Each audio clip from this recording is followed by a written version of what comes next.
And we are back. Jordan Clark, Jalin Conyers. How you doing, fellas? I mean, you guys could host this. You both have a lot of talent. You got a podcast. You've been on many of them. You guys have a lot of skills, but here you are at Media Days. I want to start off with what I've heard little rumors about that first team meeting. Can you guys take us through that with Kenny Dillingham and what you thought walking in and what you talked about coming out? Jalin? Bro ripped his pants. That was the funniest thing ever. He came in right away and kind of started yelling, and we were kind of caught off guard. And once he had done that, he kicked his shoes off. He's talking about how his wife dressed him. And then he just got into telling us about how passionate he was about being here and wanting to get with us and get ready to go. It was definitely a super moment I won't forget. But now looking back at it, man, it's just him being passionate and being who he is. So it was a super cool moment for sure. Yeah, for me, I would just say it was our first kind of encounter with him, and you learned how genuine he was and how much he really loves Arizona State, how much he loves Tempe. And it's genuine, it's real, the passion that he has for it. And, for me, that's all you can ask for in a head coach. Okay, we'll open it up for questions from the media. Please raise your hand, state your name and affiliation, and we'll bring you a microphone. Start here on the left in the front. Kenneth Berry, Touchdowns to Kansas Network. For Jordan, how has your dad kind of helped mold you into the defensive back that you are? Because obviously, his style is his style, but how has he helped you with that? And most importantly, outside of him and maybe Troy Polamalu, who are your favorite Pittsburgh Steelers? My dad is everything, man. He taught me how to approach the game. He led by example as well as instruction. I watched my dad my entire life work his tail off. We didn't take a lot of vacations. Our vacation was going to Scottsdale during the summer to watch him train, So watching him approach his career in such a professional way, and then, him taking time out to wake me up before school at 5:30, go work out before school, then after my practice at school, go work out again, just taking the time out of his day to teach me. It really means everything, and it's shaped me into who I am today. And then outside of my dad and Troy Polamalu, my favorite Steelers growing up were probably Mike Wallace and James Harrison. Jalin, for you have this unique path, right? Even changing positions, high school quarterback. We all saw the highlights on your social media, right? To now you're one of the faces of this program, playing tight end, doing a lot of things in this offense. Where have you grown the most? Was it changing positions, changing schools, changing coaches? Yeah, I think it's just finding myself at ASU. Going to OU, I mean, like you said, I was a quarterback, then I got there and I was a tight end, then they moved to receiver. And then right before I transferred, they were telling me hey, we're kind of going to possibly try you out a new position. So I was kind of just in a place where I was stuck, and I was like, all right, well, what's going to be my role? And then obviously getting in the portal and getting to ASU, they're like, you're going to be a tight end. I finally kind of found my place, and the first year, kind of year after COVID was kind of a little bit of a lag year, but then the year after, obviously going this past year, I kind of got to finally flourish and kind of got to show what I have. So I think a lot of it was just getting in that role and being able to, play how I want to play and just be me. And more than anything, I think the one thing that a lot of people don't realize is that I am myself, or I try to be myself no matter where I'm at, whether you think I'm weird, funny, stupid, or whatever. So I think that was finally something I finally got to do and show it on the field. Next question, far right in the third booth. Jalin, Kevin Turner, Sun Devil Radio Network. Last year, you were sort of in the shadow of Messiah Swinson, and it was a cold night in Boulder, Colorado, where this guy that was just kind of mired, behind the scenes, came out of nowhere and looked like Superman. You were unstoppable, and then the trajectory of your career at ASU really took off and became a household name. What was it that sparked that night and that change in the trajectory of your performance? I wore ramen noodle pajamas before I went to bed. I'm playing. It was crazy. That was the first game that Trenton Bourget started. Me and him actually lived together, funny enough, so we've always kind of had a connection, even when I came here and he was the backup and I was the second string tight end. So we kind of always had that relationship, and it was kind of funny going into the game. We talked to him, and he was like, hey, just know, it's finally our time. And I was like, yeah. I kind of, not to say I brushed it off, but I was kind of everyone kind of says that, So after the second catch, I was kind of oh, it's a good game so far. And then obviously it kind of took off from there. But Yeah, I just had to be patient and wait my turn.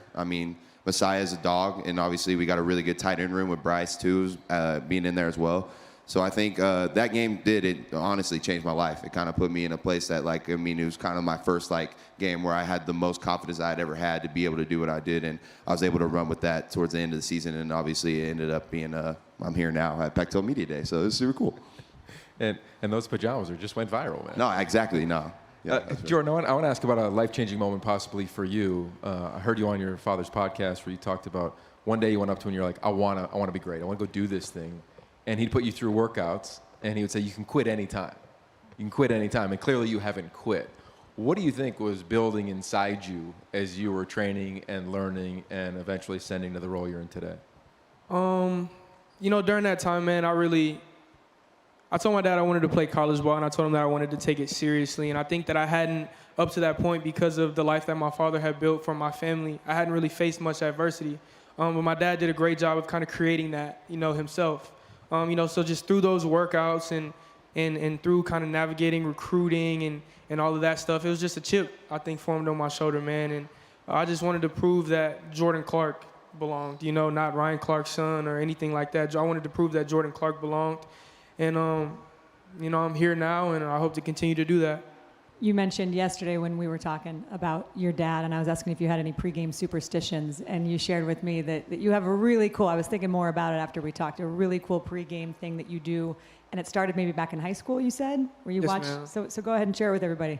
Before every game, I watch my dad's highlight tape. It's the same highlight tape. I have it screen recorded on my phone, and my Uncle Sean's highlight tape from when he was in Washington. Yeah, and I just watch them both. I watch just how they played, the product on the field, but I know the work, and I know what they did to get to that point. And it really just motivates me to represent my family, represent my dad and my Uncle Sean the right way every time I go out there, and those two people mean the world to me. So. And your favorite play of your dad's in that 2.5 minute? Oh, yeah, 2 minutes, 32 seconds. Yeah, and it's when he put Willis McGahee to sleep, and he also went to sleep, and I just think that that's, super cool. So I definitely rewind that a good bit. We have one in the very far back on the right. Shane Diefenbach, PHNX Sports. I was just wondering, you guys have been at ASU and some of the few returners. What made you guys stay at Arizona State, and what's that opportunity been like to kind of be a leader in a new locker room? For me, I think the biggest thing was like I said, after transferring from OU, I finally got my opportunity here to kind of show what I had. When I got here, I wasn't really sure who I was, and I finally got to develop that. After the season was over, obviously Herman got fired and stuff like that, so we didn't really know where it was going, but obviously getting the hiring Coach Dillingham, who's crazy offensive mind, so, kind of hearing what he had to say to me and stuff like that, it just made me want to stay. I want to be a Sun Devil at the end of the day. I love Arizona, even though it's so hot, bro. It's terrible, but even past all that, Arizona's just a great place to be, whether it's Tempe, Scottsdale, Phoenix. Tempe, if you go back and you look at the old football games and stuff like that, that stadium is packed. It's a college town. It's so fun. So our goal is just to get us back in that kind of feel, and that was why I wanted to be a Sun Devil, because I want to be a part of it. Time for one more from the audience here, third row in the middle. Oh, sweet. Jay Russell, Burn City Sports, right here in the middle. You guys are impressive. Jordan, I've seen you make, incredible tackles. I've seen you made some incredible catches, but this is my first time actually, guys, seeing you in person. I didn't know about the fashion. I see the necklace. I see the shoes. Jalin, talk to me about your shoes. Talk to me about where do you guys get your sense of fashion from? As you can tell, I kind of care about fashion, too. Please describe your drip first, please. If y'all do not see his chain, just saying. That's all I'm going to say. Go ahead. Yeah, man. My dad takes fashion super seriously. Actually, before this, him and I had a 20-minute conversation about what I was gonna wear, what I was gonna go buy for it. I just like to, represent my family the right way. You know what I'm saying? And I think that fashion is a big part of that. You got some Palm Angels sneakers on, tennis bracelet, tennis chain. You know what I'm saying? I like to represent my family the right way. So fashion's a way I can do that. I'll be honest, I'm not a fashion guy. This is probably the best dressed I've been probably in a good 3-4 months, I'll be honest with you. But so the shoes, I don't know. I've always had this thing with, I've seen players have created shoes in the past and custom stuff.